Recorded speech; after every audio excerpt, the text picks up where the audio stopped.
Hi there, and welcome to Inside the WOONIVERSE, a podcast brought to you from the corner of Fringe and Maine. I'm your host, Colette Baron-Reid.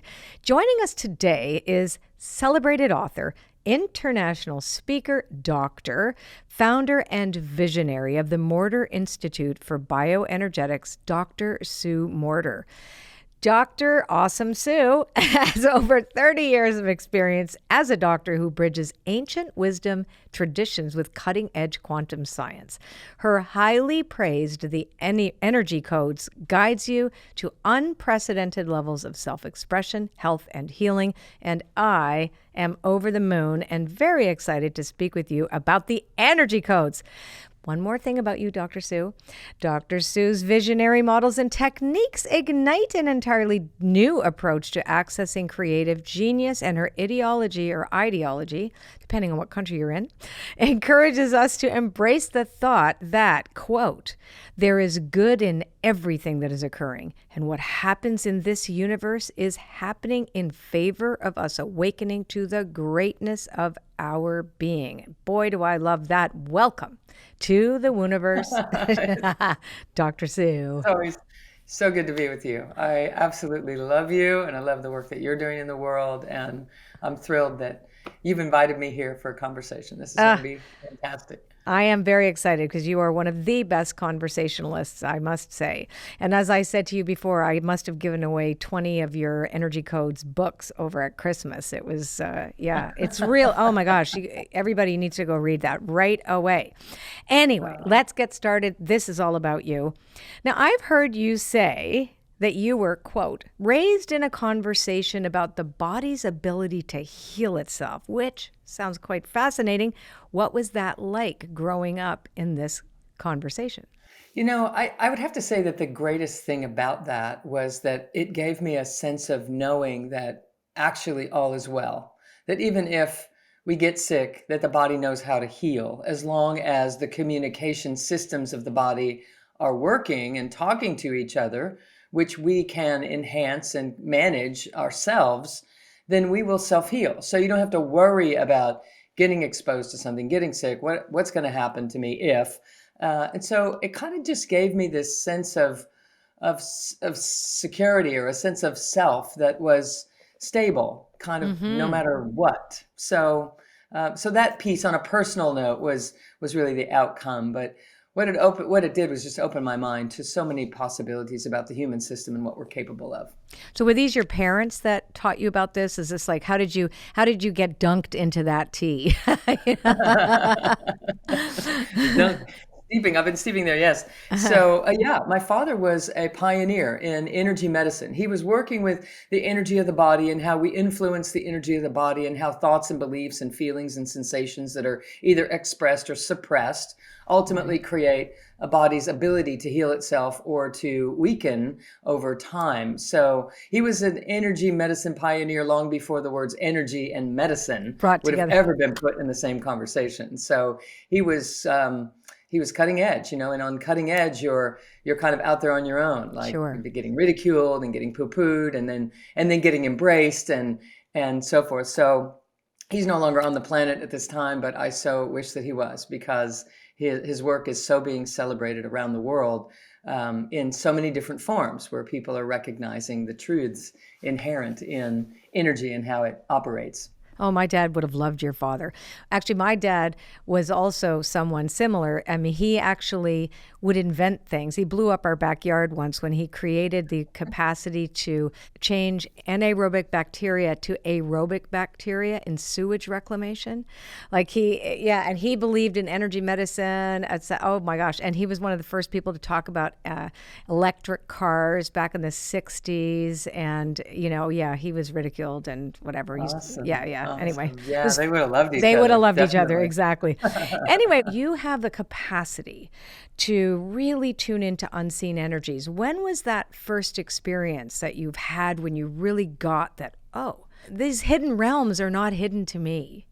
Tell me about that. Interestingly, I could see these energies as a kid, and I didn't know that everybody couldn't, right? I just thought that's what we saw when we looked at each other. We looked around. And so I would talk about this yellow thing that was following my dad around, or this orange thing around somebody, or this brilliant blue. And on the playground at school, I would talk about this red thing bouncing around in between the kids, just this exchange of energy between them. And I started to notice that people were kind of looking at me, kind of sideways. And at about age 12, I noticed that it was really kind of making my mom nervous, because she didn't know how to support me. She didn't know what to do. Like she knew that it was real for me and it was true, but she just didn't know. I heard her talking to a friend about the fact that she just didn't know how to support me. And I just shut it down at that point. I shut it down because I didn't want to not fit in. I didn't want to make anybody uncomfortable. And so I shut it down. And then in about my 20s, I started trying to get it back, because I thought I remembered it being so amazing and I could never make it happen again. And then it was about, almost 20 years after that I had an experience that, just blew the doors wide open on it again. Like, we can't contain a truth. And certainly once we tap into it, we're never going to be the same until we allow it to be expressing. And this is what I love to enhance in everyone, that we do have these inner knowings, and we wrestle with the fact that it's in there, but it's not fitting into what we're seeing in the outer world. And so it creates this conflict.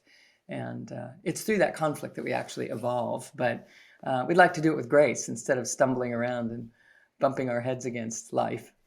Yeah. Oh my gosh. I'm just like, I've been hanging on every word. When you think about the fact that at 12, because I've heard many stories from many people who have the capacity to sense or see energy that other people don't. Like, I was one of those people too. I thought when I went to church, because my mother made sure we went to church all the time, but I would see these, lights around people.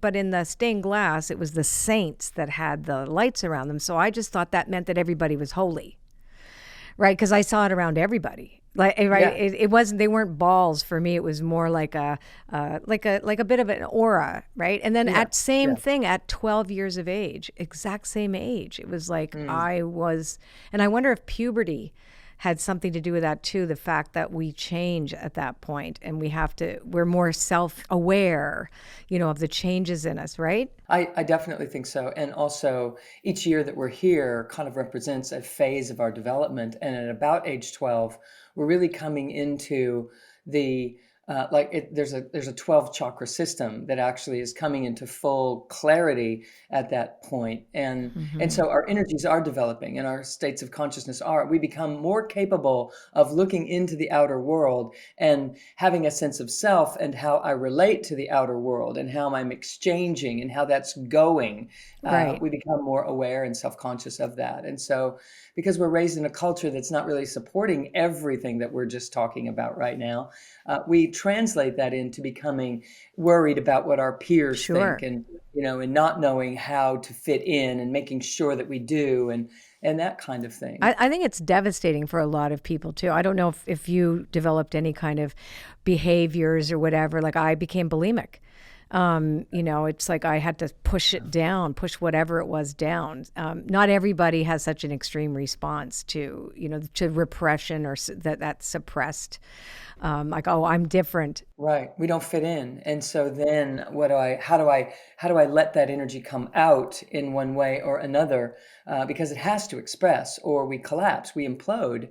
And so for you, it was bulimia. For me, it was just extreme shyness. I just became extremely introverted. Wow. And spent all of my time alone, because it's when I would come out and do things, it would be fabulous, but it was terrifying for me. Wow. I just wanted to be with the trees and with the woods and with the creek bed and and with the animals and that kind of thing. It was there was no conflict there. So interesting. So let's move on to when you had the big explosion, because also 20s, same, right? So it was my 20s too. So I want to hear about you. So I know you've got some great stories. Your stories are awesome. I can't even imagine you being shy ever.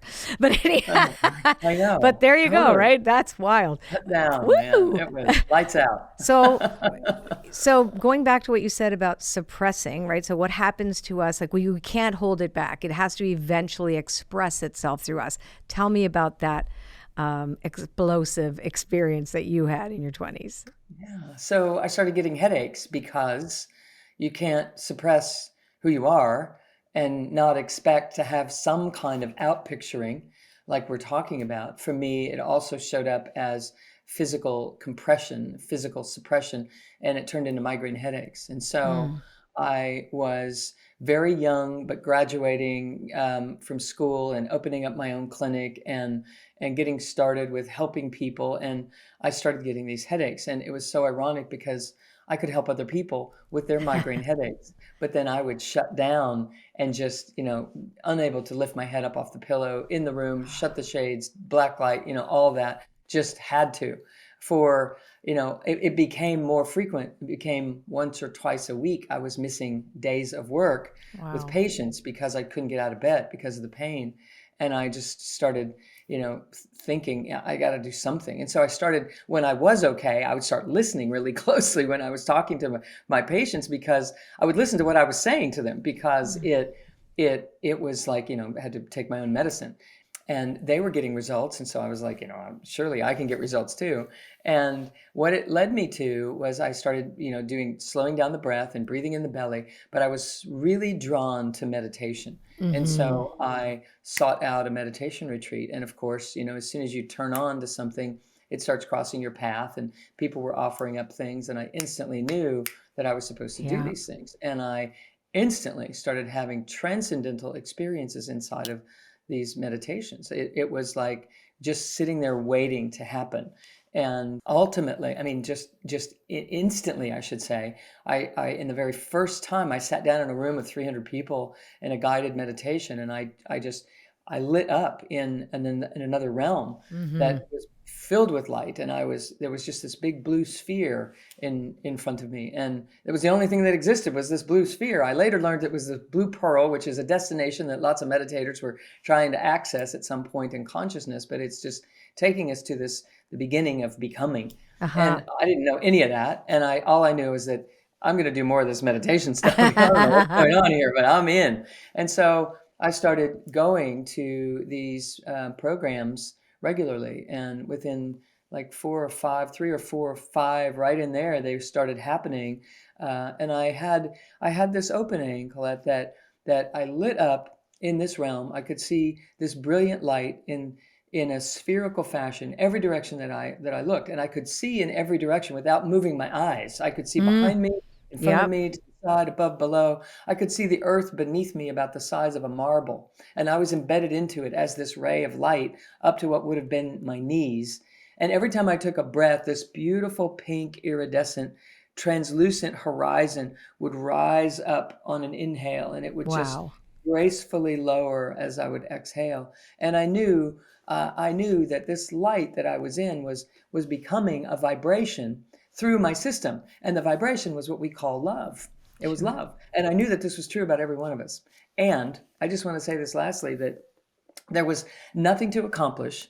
There was nothing missing. There was nothing to be shy about. There was nothing to achieve. There was nowhere to go. There was nothing missing. There was nothing broken. There was nothing wrong. It was complete fulfillment, complete satiation.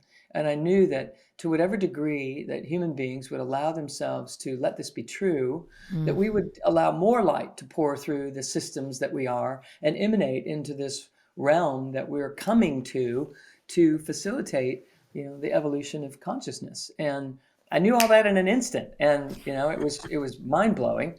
Because here I was a doctor in a clinic getting results, trying to, do that tangible thing, working with, causes and symptoms and getting life to line up in a very logical fashion.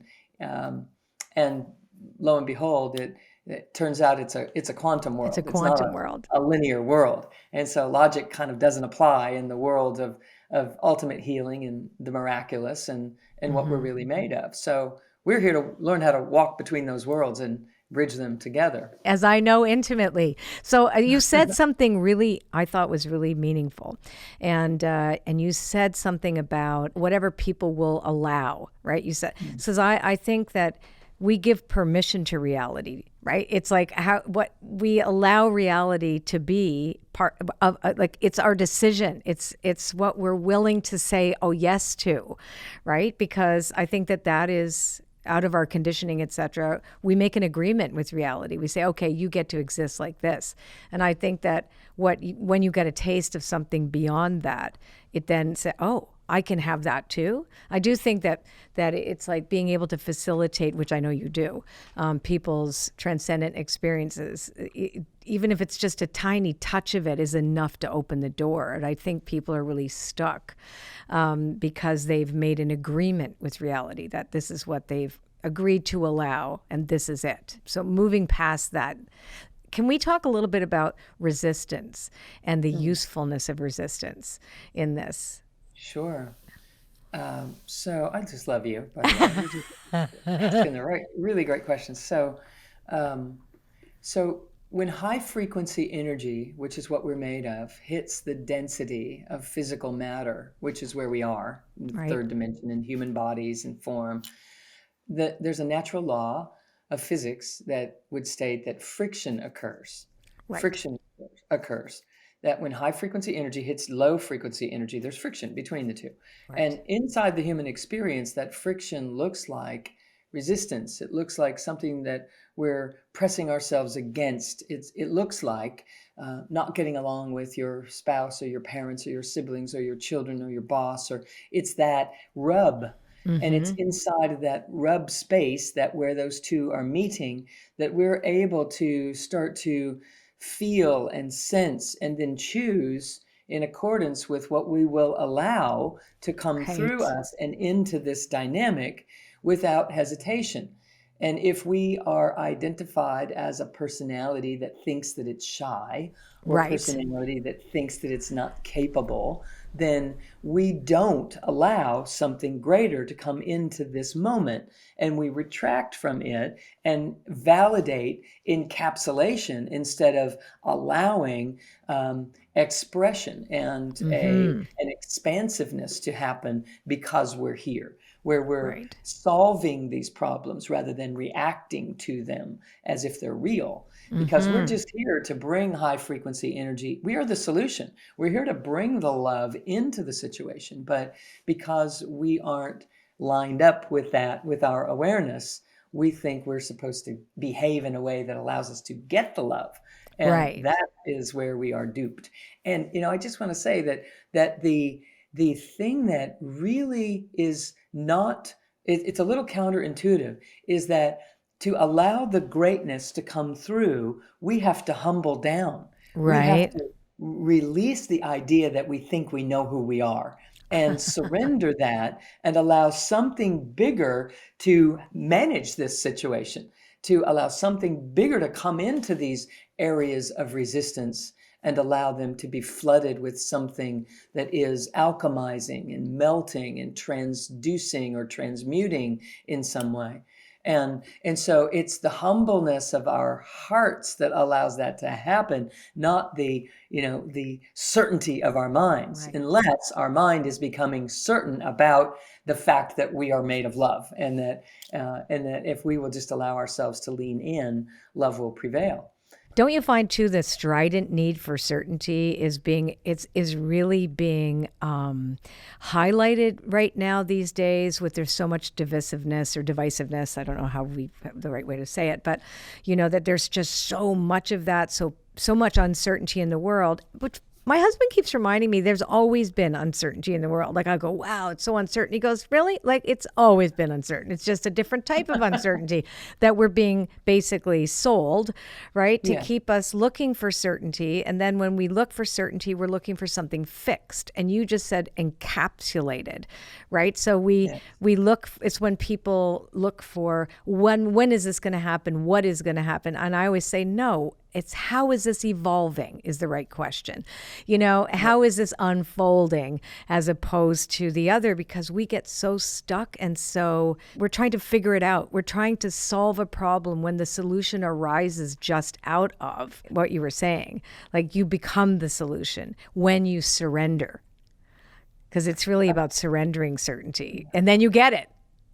Right. Right? Right. we're looking for this fixed answer when we're looking for nouns when in fact we should be verbing. Verbing. We Exactly. should be verbing, not nouning. We try to Oh, name it and categorize it and compartmentalize it, and then we know, and then we feel strong, and now it's okay. I know what compartment that fits in. yeah. But that is a life that will never allow us to experience our creatorship. It will never allow us to experience our ability to transmute and transform and create the movie that we love living in. Mm-hmm. And so, if we become more interested in creating Right. and observing and collaborating and transforming, then certainty is kind of the river that's moving, right? You never step in the Right. same river twice, right? But the river's always there, And the and river's we always are that. moving. Yeah, it's always moving, and And the it's always sea. there. And the sea is always there too, right? And Yeah. it's like, I read this Khalil Gibran, beautiful, beautiful poem about fear. It says about how the river all of a sudden sees the ocean and is afraid of the ocean and looks back and sees its journey over the mountains and around the bends, et cetera, et cetera. And then it realizes that, and it's afraid that the ocean will swallow it up, but it forgets that it will become the ocean when it steps into it. And that's, I think, what we're afraid of, is that because we've been so indoctrinated into that, and I love that word, encapsulated vision of our lives. 12-step programs enable that person to completely reinvent themselves. Like, I recovered alcoholic, 36 and a half years sober, and drug addict. So, and it is that program fits just really in the hand of yours, because it is about that surrendering your will and your life over to the care of God or love, and recognizing that you can't change until you give up who you thought you were, and make amends and do all that stuff. Anyway, I'm digressing. I want to talk about No, it's electromagnetic beautiful. energy now. So, all right, let's talk about, because I think it's really interesting and very woo. So what does the field of bioenergetics encompass? I know we're going to go back to the structure of this, but I think it's, you talk about removing subconscious interference to the nervous system and electromagnetic energy system in the body. So there's a lot of, I'd love to hear about what it is, and then what you've created to make this palatable for people, not palatable, but useful, maybe that's best the word. Yeah, sure. Applicable and Applicable, that's the right word, not palatable. I'm yeah. losing my words. No. That's great. So everything is energy, including us. Everything that we ever experience and touch and taste and see and feel and smell, and all of it is just energy. The car that we ride in, the screen that we're watching right now, it's all energy, just compressed into different shapes and vibrational frequencies. And we're living inside this matrix of loads of different vibrations. And so the human system is the same. So those energies, as they apply to the human system, are considered bioenergetics. So the body's energies, the energies of the human system. And what I love for people to really get is that we don't have energy flowing through us. We are energy flowing through a pattern. We are the Ooh. energy. We don't have energy flowing through our bodies, although we do.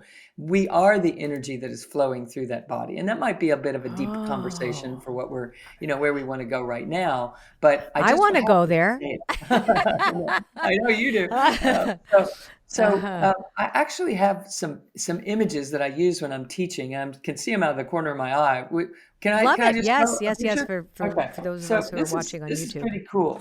Um, in that, so the cosmos, is what we're made of. So here's this Right. energy of the cosmos, Yep. and it compresses into a funnel, into a channel, and it hits the earth, and then it rises up and it recycles around and around and around, and it keeps recycling, and it keeps pouring in, and it keeps hitting Mm-hmm. the earth, and it keeps rising up, and it creates this system, and it's inside that system folding over on itself that we build this physical body that we're living in. That's how Mm-hmm. we come to be here. And Right. then what we do over time is that we work with that, and we begin projecting it out in front of us. And so we create this reality. It's like we're Uh-huh. projecting a movie here on a movie screen, and we're walking through that movie screen for the whole of our lives. Okay. Right. So this energy right here is what we would call bioenergetics. Uh-huh. So here's kind of a little bit of a close up of it. Oh, that's Right. very, yeah. So this energy descends here, comes from the Yep. cosmos. That's us. We compress ourselves into a funnel, into a channel. We hit the earth and we rise up. And then we are recycling. We rise as high as we can Yep. go, and then we recycle. And that's how it's designed to work. And what happens for most people is we descend here, we hit the earth, we rise Yep. up, and we have certain aspects of our consciousness that we're masterful at, and other aspects that we are coming to become masterful at. So we're here Right. to work on this ability to rise. So in some of these areas, we don't have the circuitry in place. We have gaps in the superhighway here. Right. And so the energy, us, we have to work our way around the fact that Mm-hmm. I don't think I'm capable, or I'm not in touch with my emotions, or I've shut down my capacity, or I don't know who Mm-hmm. I really am, or something along Yep. those lines. So this rising energy wobbles to get around all these, and it creates a distortion in the field. So in Mm-hmm. the bioenergetic field. So now this person is standing here inside this energy, looking out through a Distorted reality lens. Right. distorted reality. We see that people don't care, and it's never up my opportunity, and it doesn't work for me, or Right. whatever we might be seeing. We see in accordance to how we be, Right. and And what we've agreed to.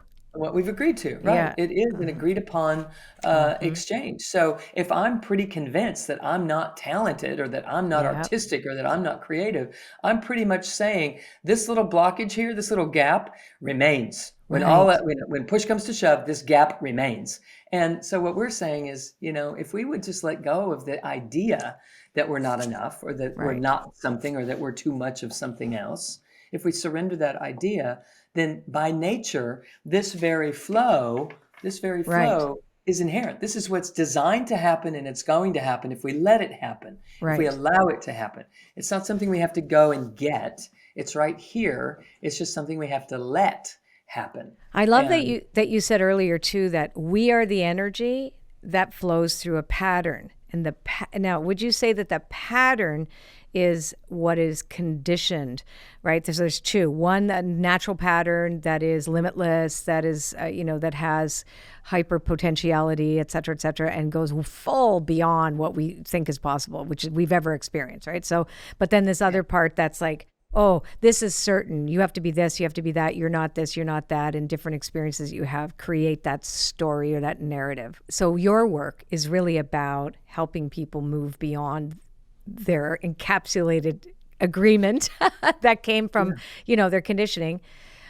And why now? Like, what do you think now that this is the best way to really, as I do, I think what you do is the best way right now, and it is necessary for people rather than talk it out.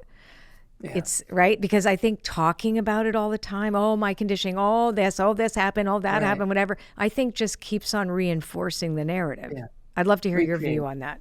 Yes, absolutely. So maybe this visual will kind of be helpful for Great. everyone.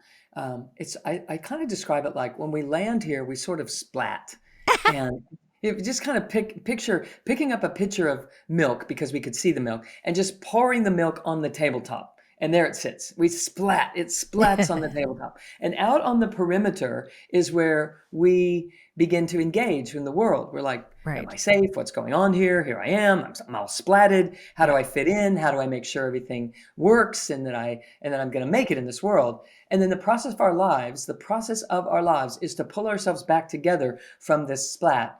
And what that translates to is our mind and our body and our breath, which all go in different directions during the splat, Right. are now coming back together. So we're working with mind and body and breath, which is spirit in the body. Breath Right. is spirit in the body. We're working with mind, body, and spirit, and pulling them back together. And then we're recognizing I'm not the mind. I'm Right. actually not the mind that has a spirit and a body. I'm not the body that has a spirit and a mind. I'm a spirit that has a body and a Right. mind. I'm the Yep. spirit that created a body and a mind so that I could navigate my way through this physical dimension. So if I get that straight, now I can start to realize that when I was splatted in Right. my early years, and right up until like a minute ago, and even now, sometimes when Yeah. I'm in the splat and identifying way out there on that periphery, I think I'm not enough because I'm Right. identified as the mind trying to survive and trying to make it work, and so forth. And so we kind of land face down in this splat, and we sort of are attached to the mind when we sit up. We're kind of like Sure. looking through this filter of what you have to do to be okay. And then later we try to get this off of us, and we're just so attached to it Yeah. that it just keeps doing that thing. And so what I'm teaching people to do is to bring mind and body and breath together wholly and fully, so that this gets into its proper role, which is in service to mind, body, spirit combined. So mind, body, spirit combined would be this soulful, essential self, the truth of us. Yeah. That real, true self that is okay, that is fine, that knows better, that knows that you don't have to adopt those patterns and those ways of being and those beliefs that keep confining you, that you can release them and metabolize them and set yourself more free by coming out from this authentic self behind the scenes. So in the process of doing that, we use the body to teach the mind how to serve the soul. And Right. so it's like this. It's like the soul speaks to the body and the body speaks to the mind. And the Right. mind doesn't listen. The mind is just off writing stories and, talking about how horrible life is and how bad it is and how hard it's been for me and how Sure. I'm just such a good person because I've survived all the horrible things in my life. And, all that's true. And if you want that to continue to be true, you continue to tell the story. But what I'm suggesting that people do is just kind of drop in and get to know the one underneath the story, Right. the one before the story. That one The is one the one who's before. going to heal the story. And learn how to work with that. And you find also that the body, well, I say that the body is the instrument of intuition, and the body is the first place that the spirit will speak to you through the sensations, through wherever you discover, oh, something is happening. And then you can listen, because oftentimes our mind will, well, first of all, our mind will refute that illogical sense. It'll just right away get in there, give yourself 2 seconds to say all that truth that you tuned into. Oh no, that's not right. So it's getting which one is in service to which in the correct lineup. Yeah. Spiritual narcolepsy is, I think that even when you are really, really working this and really understanding this and getting it, I think giving yourself permission to recognize that you might fall asleep at the wheel every once in a while, even if you know this like the back of your hand. I think that that's also the cross we bear as human beings, is we're going to fall asleep and then we have to wake up. So I think it's not about getting it 100%. I think it's getting the taste of it and recognizing when you're asleep and when you're not too, right? Yeah, absolutely. I mean, you're on all the time, No, but not at all. everybody is. So here's the thing, I love to look at it like there's always a new edge. Yeah. There's always a new edge that I'm kind of mini splatting into. Even though I'm gathering together and I'm emerging out into the world, I'm going to hit my new frontier and I'm going to evolve. And as I'm evolving and I'm awakening, and then I realize, oh my gosh, yes, I was just off. I was kind of off. I felt off. I felt like Right. I wasn't really super present. And I got caught up in the drama for a minute and a half, or maybe a day and a half, maybe a month and a half, or maybe longer for some people at any Yeah. given time. But it's important to realize that that's actually when we're leaning into a bigger realm. We're melting the encapsulation to a greater degree, a bigger and Ooh. bigger box until there is no box. Because when we're injecting ourselves out into the unknown and trusting and being with it as if it's all going to be okay, and eventually we realize it is, right then we're actually in an expansive phase of a cycle. Right. And so it's not just that we're like, oh, I lost it. It's that I dove in to a territory This that I is was so, unfamiliar with. And so inside of that, I'm actually evolving because of those moments that I felt like I fell asleep. When there's more of us dropping in to Yeah. this system that's folding over and cycling the way I was describing it, when we're allowing more high frequency into this territory that we're operating in from the cosmos, that new energy doesn't have a name and a face. We're unfamiliar with it. We don't Right. know. And it will feel like, I don't know who I am. Right as soon as we've allowed more of our true essence to drop in, the personality is like, whoa, who's here? What's going on? I have no idea. I'm not in control. I don't understand. And then we have to grow into that and allow the mind to soften and become familiar with the unfamiliar, and to give it a name and a familiarity. This is so profound because a lot of people quit when they run into that, right? It's like they go so far and then it's like, oh, I always say when you up level, there's a new devil, right? It's like, oh, because you're right, you're touching a new edge, or you fall asleep because you're like, oh no, this is too unfamiliar, and then I got to go to sleep for a second. But that's really a signal that you're actually moving forward. But every once in a while, you sort of have to go back to that little safety zone, which doesn't work anyway because it's not anymore. Right. And then you wake up and go, okay, well, I don't like that. I'm going to go over here. So it's a bit of a dance, like a little cha-cha dance, right? The quantum cha-cha, I like to call it. So let's talk about universal intelligence, because I'm very interested in hearing what you have to say about that. Is there a difference between universal intelligence, universal energies, universal information, or the universal mind, or are all of these the same?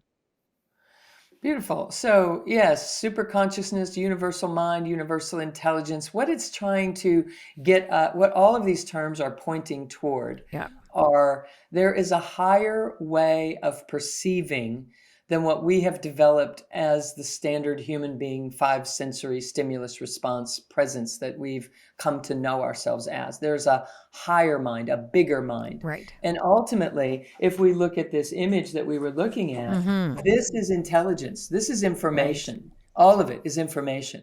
And so ultimately, what we're supposed to be doing is allowing this information to be the information that I am constantly honoring, that I'm constantly aware of and drawing from.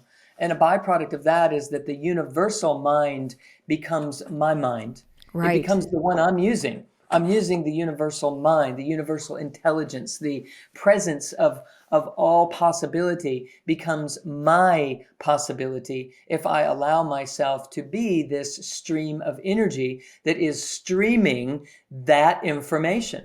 Right. So if we just look at light is information, energy is information, nutrients are information, words are information, nuances are information, everything is information. We are sensory beings that are supposed to learn how to perceive all of the information that is here. And if we're not living in our bodies, that gets really hard to do, because the body is a filtering mechanism that allows us to transduce that information down to something that we can perceive and that we can work with in the form of ideas and inspirations and intuitions. But it is that universal intelligence. If you look at this in this way, the universal intelligence is what I am. Right. Okay? And if I allow the aspects of my whole system to work together, my mind will stay connected to my body, and my body is translating this. Right. This is it's coming in, hitting the earth and rising up. And if I allow that rising up to be what I'm paying attention to, these little layers that show up as different colors are different facets or versions of different frequencies of that one universal mind.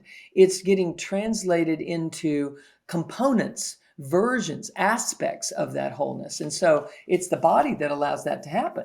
So if I keep my mind on my body, then the messages that are rising through the body are the messages of universal mind, universal intelligence, wanting to express. And they pass through this gut and become neurotransmitters and alchemized into endocrine chemistries. And all of that rises and gets filtered through the brain and our heart so that it has heart and meaning to what is our personal path, what is ours to work with right now.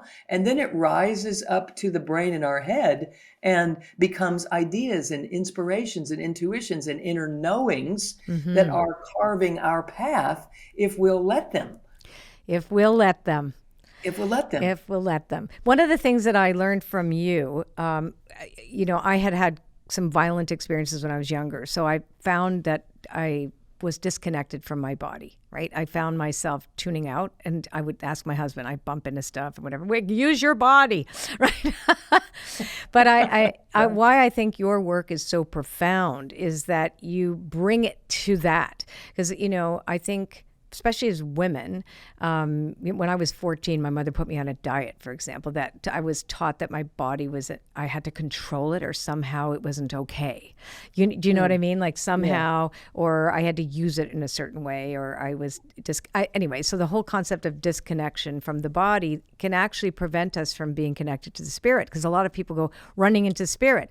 Let's just do the upper chakras. Let's not have anything to do with down there. Like, let's just go up here and get lost. Right. And what I love about your work is that it roots us. It is rooted work. It roots us in what is true and brings us back to that ultimate truth that the universal mind is in literally every atom. And it is what we're here to serve. Right. And that means the body is perfect. We have to allow it to be perfect. And that means we have to let go of the narratives. All those narratives that we've accumulated, the box, the little bag of narratives there, we got to let them go because it doesn't work otherwise. Let's talk about trauma. I know trauma has become such a very popular topic lately, collective trauma, etc. So when we look at our nervous system as part of this, healing system that you've created, and we look at trauma as now being something that people are discussing. They're saying like, hey, this is real for everyone. Tell me a little bit about the correlationship between how your body of work can help that. So when we begin to realize that this whole system is working as the universe expressing itself into this dimension as with consciousness, where consciousness is compressing itself into this form, and that's us. We are that. We are pure awareness. We have compressed ourselves through this funnel to this channel, hitting the earth, rising up. We are this toric field flow. That's what that system is called. And we're expressing out into the world. And we're here to engage, to refine certain aspects of our wholeness, right? We're here to wake this up and wake this up and wake this up so that it can function like this. Now, when we bump into the circumstances that are going to allow us to awaken in ways and find aspects of our capacity that we haven't been in touch with before, which is why we come, when that's happening, the parts of us that are already here and functioning the way that they're used to functioning would consider that trauma, abusive, abrasive, unpredicted, unwanted, sometimes completely overwhelming and overbearing. And it is important for us to realize that the traumas that we experience are actually not bigger than who we are. They're not bigger than our beingness. And that we've actually, on the level of our greatness, we have come in knowing that we will be experiencing some type of these sorts of things so that we can polish ourselves, reach inside ourselves eventually and figure out, I'm okay, even in the face of this. And so if we can know that going in, then we can start to look into the past traumas of our lives and even look to what could be a future trauma that's headed my way in a way that automatically allows me to embrace it instead of completely resist it and reject it and draw the conclusions that we have drawn in the face of those traumas historically. I have been in abusive circumstances as well. So sometimes I break down this conversation in what I call the bus stop conversation. And it's as if we make these agreements, these soul contracts at a level that we're coming in to this dimension, basically saying, look, I'm going in, I'm going to catch the bus to go to Earth. And so while I'm hanging out at the bus stop, I'm asking everybody else, what are you doing? What are you going in for? What's up for you? And somebody says, hey, I've been there before. Crazy place, but these amazing experiences happen. It's, these props are amazing. It's so real. It's amazing.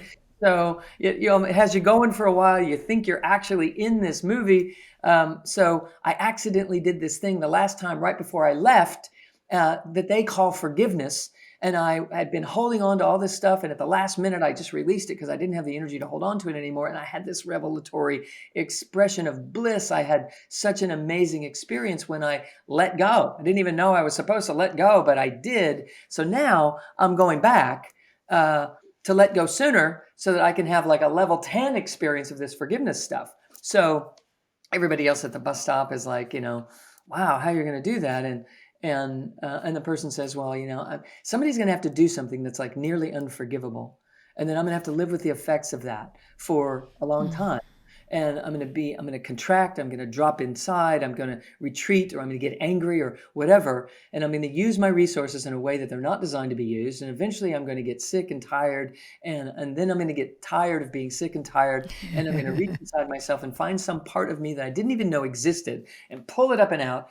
And it's going to be this forgiveness, like it's not a good trade. I'm not willing to threaten my own livelihood because of something that happened, 20 years ago. So in that moment, I'm going to get why I came. And Right. so then the people are like, wow, how can we help? And the person says, well, somebody's going to have to be the one that does that thing that's like nearly unforgivable and get this thing rolling. So who's going to help? And they're like, well, what's that mean? Well, drink too much, cross the center line, hit my car, cripple me, take a family member from me, or whatever. And so the individual is like, everybody else is like, no, that's not me. Somebody else is going to have to do that job because that just looks too intense. And then finally, someone at the bus stop, raises her hand and says, I see how much you want this, that you want to have this experience. So I'll tell you what, I'm looking for a little self-forgiveness. So I'll be the one that does that. And in the process of, all this unfolding, we're both going to end up getting to refine ourselves in the way that we're coming in to refine ourselves. So in this agreement, this soul contract, we shake hands, we forget about the conversation as we compress ourselves further and drop into this physical dimension. And then we go about our ways of living, and then we bump into each other and the whole thing, gets set in motion. So that would definitely be considered a trauma. That trauma is then recorded in the physiology, and the muscle memory is all Right. there. And all of the things that we are learning about the biology of beliefs and the biology of past experience are true. And what I'm describing from this perspective, if we could take it on in this way, we would heal from those traumas faster because they Right. take on a different context. And as soon as they get to take on a different context, they don't have a hold of us anymore. Now they're like, you remember, we had this conversation, this is what this is about. And if you allow this to be in service to your evolution, it becomes in service to your evolution. Right. If we continue to keep it as something that never should have happened, that was bad and wrong, and Yep. those people should burn somewhere because of it, Yep. then that hate and angst and anxiousness actually impacts our own physiology more than the actual trauma It's did yep. in the moment that it occurred. Yep. It's so phenomenally amazing when we Yeah. can start to understand the pieces and how they fit together, and how we could turn it inside out and make it work for us And instead not of being against something us. that separates us from our true, our true selves. I'm going to tell you something. I 1,000% believe that this is the only way, because, the more that we continue to rehash the terribleness of those things, the more we keep owning them and recreating like the nervous system response. It lives in our bodies, right? It just does. All of it does. I had waited. I mean, I'm 64 now, so I had waited. That happened to me when I was 19. I don't know how to count, 44 years, because I just did it last year to finally let go this one piece, of a gang rape when I was 19, right? And I'd never quite really looked at it. I just did the work. Everything else, no problem. Liberation, yay! Look at me. But then this one thing that's just been in there, and I finally did something about it. I did EMDR, and I did some energy medicine work around it, and I cannot tell you just how it has changed everything to finally deeply forgive and recognize that it wasn't personal. This very personal thing that happened was completely not personal, right? It was a way, in some way, the path of the diamond, where the, time and pressure creates the beauty of that diamond, right? That was that last, the last kind of facet of that diamond, that like the polishing is sometimes gritty. You know, you get a pearl out of the grit, but I just kept saying, there's grit, there's grit, there's grit. Instead of like, wait, there's that blue pearl. Yeah. You know, wait a minute now. What about the pearl, Colette? So, yeah. And I mean, it's, you have to want it though, you know, like I think we all need it. The whole world needs it. But like Bruce Lipton says, that you don't need all the cells. You only need a small portion of imaginal cells, right, to make the butterfly for the transformation. Not every one of us on this planet needs to do this in order for it to actually have such a huge impact on all of us. You know, it's so interesting because, you know, you spoke earlier about grounding and the significance of that. And that is definitely what I'm interested in people doing, because we are the light. We don't need to seek enlightenment. We are the light. What we need to do is embody. We need to bring the light that we are into this body and allow. And the more we get into our bodies, the more we can feel ourselves in here and let it be safe and let it be true and let it be right. We will start to feel a sense of self and comfort that then allows us to want to inquire about digging in and excavating the soul in ways that these pieces were buried because they were just too much and too big. And so everyone will come to a place where they are interested and able to begin that excavation of the soul. And there's no rush, because in those soul contracts, someone might have said at the bus stop, you know, I'm going to do level 10 couch potato this time. You know, Couch potato. All about level it. 10 couch potato. That's it. I'm going for it. I'm going to not be interested in any kind of conversation like this whatsoever for the whole of my life. And if I do that, it will be a tremendous victory. And so I might even marry somebody who's totally into this, and it will be such a temptation for me to want to get in there, but I'm just going to live it out and not think about it. And that's a viable bus stop conversation. You follow? Yeah, So I sure it do. becomes each person's spiritual practice to be in the presence of one another and not expect them to be the same as me, but to allow myself to have my path and have my way at my own right timing. And it's so essential that people don't pressure themselves or pressure each other to get this taken care of, to get this all done. Because in some of the phases, while there are phases where we don't know who we are and it feels like we fall asleep, it's the conscious mind that's like clueless, because this super consciousness is dropping in and the subconscious is rising because of it. And the conscious mind just can't keep up until it can. And then Until it it comes back can. forward. And then it can, and it's a beautiful dance that happens in a different way. And there are other phases of that cycle as well that are super important. Sometimes we're just supposed to. It'll feel like you're coasting, like, oh, I'm not doing those practices, and you know, I know they're there, and I know I should be, but you know, I'm just, you know, I just would rather watch a movie, or I would rather just, you know, I don't know, go sailing or do whatever, and it's okay to just do that, because there's a phase in this giant cycle that's happening that is all about sustaining and nurturing and feeling into what we've already accomplished. And it's equally as important as the evolutionary creative moments where we're on the cutting edge and we're discovering something new and we're forgiving something and having revelations, and it seems so prolific in those moments. And exhausting. Right. It can be exhausting. It can be exhausting too. It can be Right? exhausting. You bet. So Yeah. it's important to let yourself have what you're having when you're having it, Right. and honor it. Yeah, like I was just saying, like to somebody the other day, listen, it took 40 some odd years because I wasn't ready, and I'm not apologizing for that. It's like it took what it took, and when it was time, I went, it's time now. This is And it couldn't have arising. happened sooner. No, it couldn't have. And it absolutely could not have. So it's I love that, because that is a lot of what you talk about, is that real radical acceptance of yourself and others, of where you are, when you are, you know, how you are and how you need to be. If you listen to your body and if you're grounded in the truth of that and you're listening to that higher wisdom, you know, you won't be even caring about what somebody else is thinking or doing or whatever. You're just okay to be with that. And I think it's the privilege that we have to be with one another on this. Like, I love the bus stop analogy. That was so good. Okay. I could talk to you for hours and hours and hours, but we don't have hours and hours and hours. So let's pull a card together to see if anything else the Wooniverse wants us to talk about. Okay. So do I have permission? May I pick the card? Well, I have to. I'm the one with them in the hand. You don't have any. Absolutely.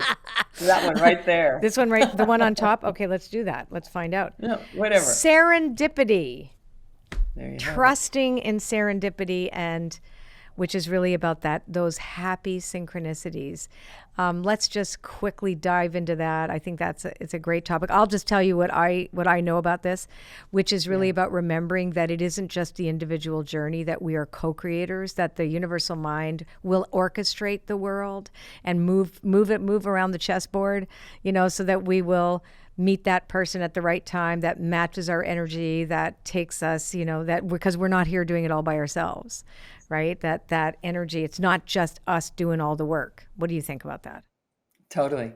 I consider it a wave of grace that is moving through the life experience constantly. And we see them as serendipitous moments, and that there's actually an intentionality on this cosmic level that is moving right through our entire life experience. And all we have to do is start looking around, and we'll see serendipity constantly, because it is the rest of us that is showing up. And when we're ready to love into more of who we are, then it looks like coincidentally, oh my goodness, this beautiful circumstance just opened up for me. And it's because we are surrendering to that greater yes. And there is this wave of grace that is causing that to happen constantly. All we have to do is dial in.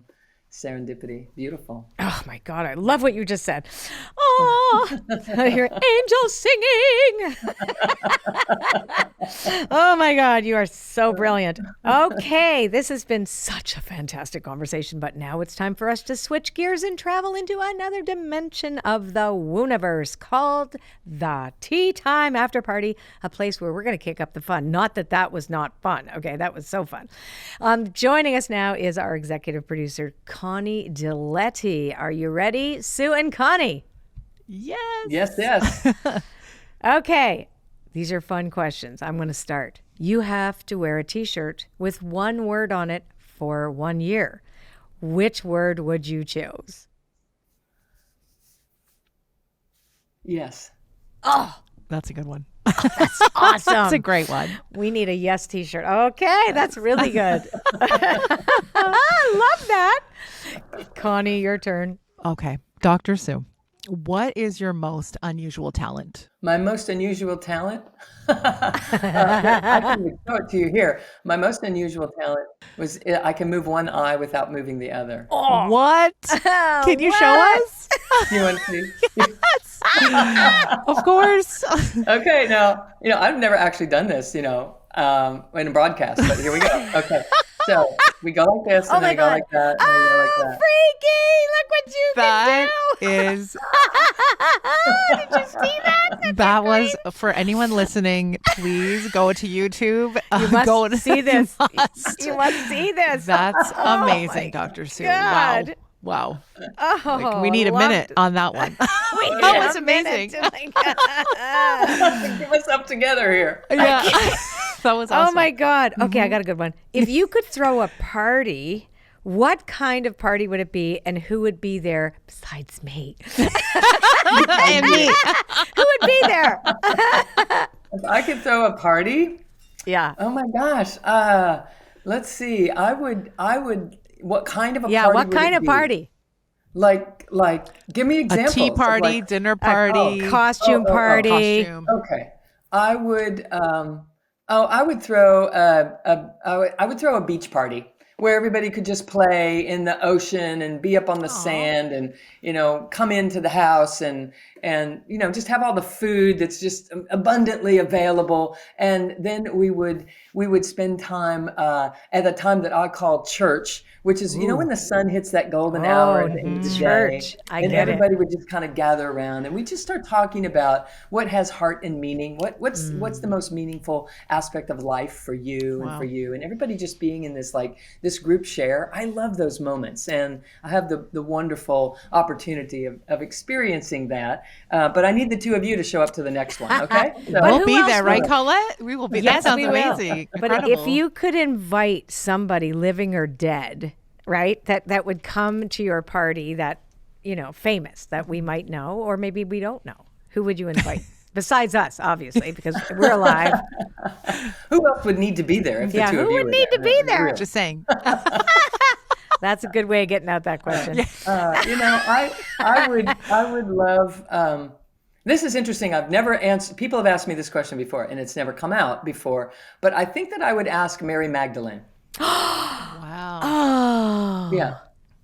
Yeah. Oh, wow. Because I know that she carried a tremendous amount of wisdom and consciousness, and I know that she was the grounding quality that allowed a lot of things to happen in terms of evolution and Christed consciousness and really rising in ways. In fact, I'm taking a group of people to her territory where she went after the crucifixion in the south of France. For this reason, I'm just really drawn to tapping into that consciousness and allowing the beautiful divine feminine energy that I know that she embodied to become more a part of our regular culture. I was obsessed with Mary Magdalene in my 40s, in my early 40s. My first album when I was a singer-songwriter was called Magdalene's Garden. And the one song I wrote about her. Yeah. So Mary Magdalene, of course. I was saying that really we didn't need to invite anybody else. If you No, guys just would like. her. That's good. We Nobody got it else. covered. Yeah. Awesome. Wow, love it. Oh my God. Is it my turn? No, it's your turn, Connie. Okay. Yes. And I have a good one. I have a good question. So, Dr. Sue, is there a story that your family likes to tell when you're bringing somebody new around them? A story that my family likes to tell. To embarrass you. Yes. To embarrass me. I forgot that caveat. To embarrass you. Yes. Yeah. To embarrass me. No, mostly they comment on the fact that I was super shy and hid behind my mom's skirt all the time, and and how crazy it is that she's out there talking to hundreds of thousands of millions of people. Millions, Yeah. exactly. That's true. Yeah. All right. Well, good that's one. okay. That's a good one. My mom, they would tell the story. If I ever had, my husband was, both my parents were dead by the time I met my husband, but any boyfriend I would bring home, my mother always loved to tell them the story about how when I was a little kid, I would take a bowl of creamed spinach, and when people weren't paying attention to me, I would put it on my head and let it drip all over me. And I did it with spaghetti, apparently, too. If so, basically telling them that I needed a lot of attention. That's great. But like your Cancerian nature of like wanting to amuse imagine? people, right? It's like, hey. Oh my God. I have a great one. You are banned from the library. Why? Oh my God. Undoubtedly, because we were in some back aisle and we were doing some experiment, or we were doing something, we were cutting it. We were definitely breaking the rules. Definitely breaking the rules. Yes. Can't go back in that place Yes. because we can't keep quiet. Yes. Oh my God. Thank you so much for being here today. I love you so much. Oh gosh, I could just listen to you talk for like hours and hours and hours and hours.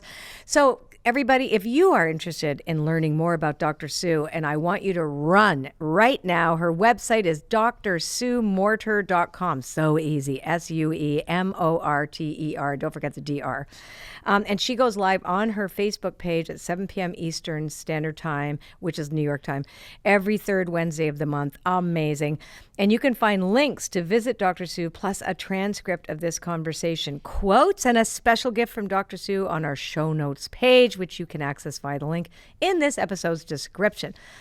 Sue, what a pleasure. What a pleasure to speak with you today. Always, Colette. I absolutely love being with you. You guys are a blast. Thank I you. would love to play anytime. Perfect. And I have we'll to plans. find other ways to play as well. I have plans for you. We'll call you. Much love. Take Much care. love, everyone. I'll Thank see you so much. Oh, what an amazing conversation with Dr. Sue Morter. Wow. I mean, brilliant, brilliant woman. But I'm going to ask the universe and to reflect for myself even. What could we take away from this that's even deeper? So the question, of course, I'm going to ask, and I'm going to pull a card from Wisdom of the Oracle. What did we learn today? And the card that I got was Deep Knowing. So deep knowing is the card that represents the capacity for all of us to know deeply in our bones the truth. It represents our intuition and that higher knowledge that exists within us. We don't have to go outside of ourselves to find it. And that really is what she was talking about, that we are made of the divine mind or the universal mind, and that perfection that exists, that energy that flows through us, that is us, that originates with us, is very real, and we are limitless beings. And that there's that knowing, and we have to remember to listen to that deeper knowing and not the knowing from our heads alone. The mind cannot tell us. The mind doesn't tell us. Anyway, wow, what a great conversation. Until next time, I'm Colette Baron-Reid. Be well.